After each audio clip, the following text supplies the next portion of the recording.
Bred by midges, small biting insects. Those of us who camp are very familiar with them, and they're very widespread throughout the United Kingdom during the summer and actually into the autumn. They can survive and bite for quite a long time. When the midge bites an adult sheep and infects it, the adult sheep shows no sign of disease at all.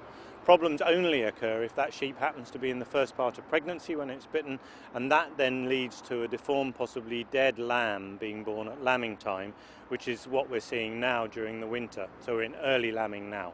Across Europe, this has been looked at very closely, and numbers of flocks and herds are low, 4% of sheep flocks, 6% of cattle herds.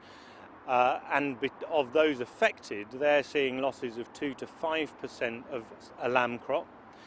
But if you're unlucky and the disease hit you at exactly the wrong time when your sheep were pregnant, you can see much higher losses, and we're seeing some of that this year. And then next year, the disease causes some immunity.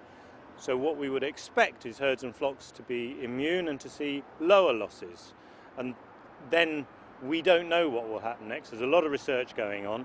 We would hope it might wane in impact, but then again it might come back because immunity doesn't last forever, and of course newborn lambs and calves who aren't exposed won't have immunity in the long term. The early research very quickly isolated the virus. We knew what it was.